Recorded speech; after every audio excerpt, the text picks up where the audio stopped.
Now, the African Continental Free Trade Agreement is one of the biggest free trade agreements in the whole world. It contains about 54 member states, which have just recently rectified and basically agreed to form a free trade agreement across the continent of Africa. Now, the purposes of the free trade agreement is to fundamentally encourage African states to trade with each other, right? Because most of the infrastructure that had been established by colonialists and white governments and, yes, colonialists, was basically infrastructure that led and that was basically structured to move resources and minerals out the country. So let's say you would have um, a mine, right? That mine would have infrastructure in terms of roads, right, and rail and electricity, right, powering the mine and the few, let's say, workers that work in the mines, right? And then that infrastructure would be connected to a road or a rail that leads to a port that is based on close to a sea, you see, or close to the ocean, right? So now the free trade agreement basically, number one, would increase the trade between the member states that are in the free trade area, right? And number two, it would basically reduce the the tariff barriers that exist within the member states, right? Number three, it would basically encourage and increase movement of goods and services and human beings, basically of people, right, within the member states, right, in a cheap a manner, right? And basically, it is believed that this free trade area will have the ability to liberate about 30 to 40 million people in the continent, right? That would be quite a significant amount. And the fact that it would be able to alleviate poverty in a very, very efficient and a very quick manner. Now, the intra-African free trade area currently stands at about 14.4%, right? That is quite low compared to its counterparts, right? Um, for example, when we look at Europe, the intra-European free trade area, right, it stands at about 60%, right? When we look at the intra-North American free trade area, it stands at about 40%. When we also look at the Asian countries, right, which are an Asian bloc, it stands at about 30%, which basically says there's a lot of room for improvement that the African states or the African free trade area can actually achieve through this rectification. Now, there are currently about 8 African countries which are currently part of a pilot project to actually test out this free trade agreement on how things are going to work.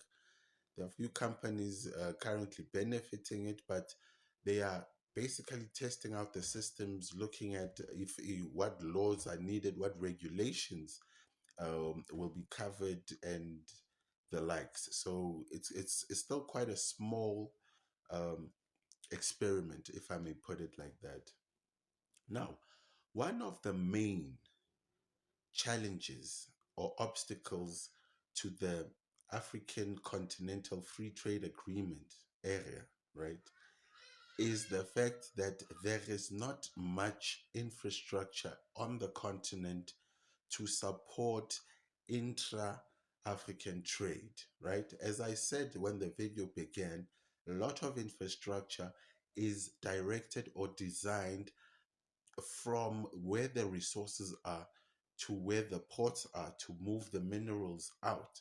So, the main challenge to this and what needs to be done to deal with this issue is to focus on infrastructure. Infrastructure like rails, right? We must be able to have rails and trains that transport, for example, people, right? And can move um, commodities, right? Minerals, food, and all the likes, right? We must also be able to have infrastructure to communicate with each other, right? So that we can be able to access other services, for example, um, um, cloud services, banking services, some various industrial and software services, right? So the main challenge is the infrastructure.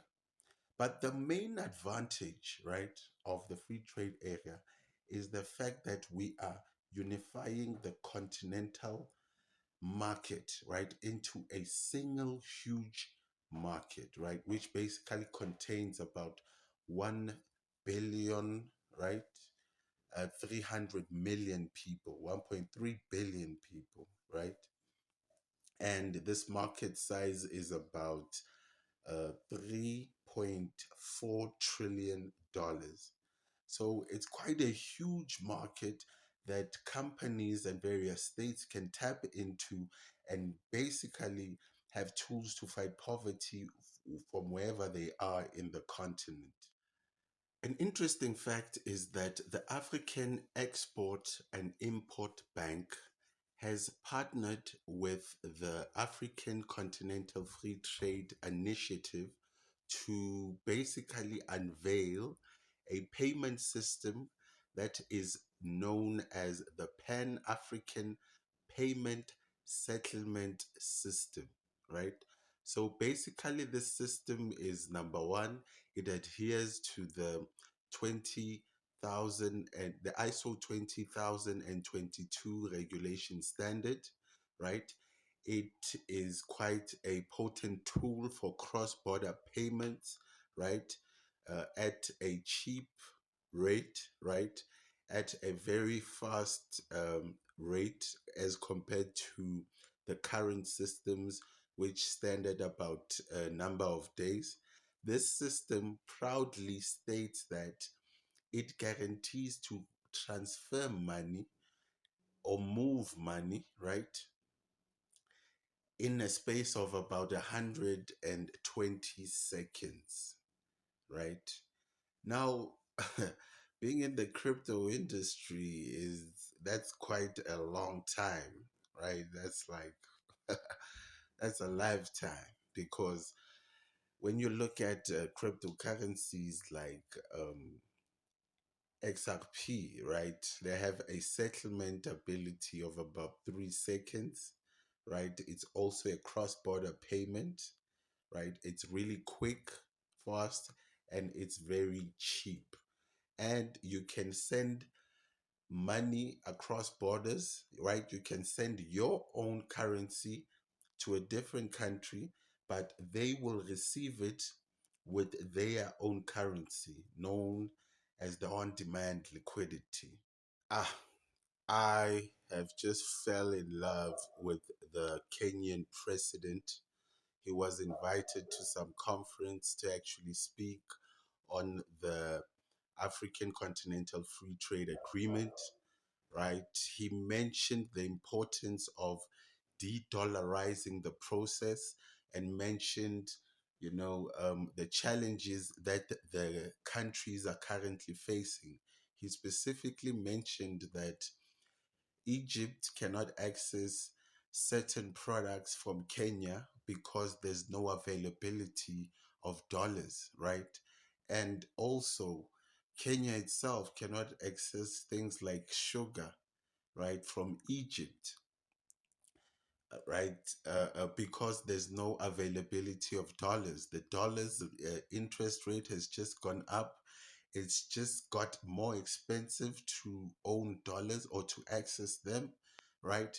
And this is another hectic um, stumbling block which stands in the way of the free trade area agreement. So I agree with the President of Kenya, William Ruto, for calling for de-dollarization of the free trade area in Africa, and to basically choose a currency that they will use that will be very efficient for the continent. Now, they don't have to choose any currency. They can use their current currencies as it stands, right?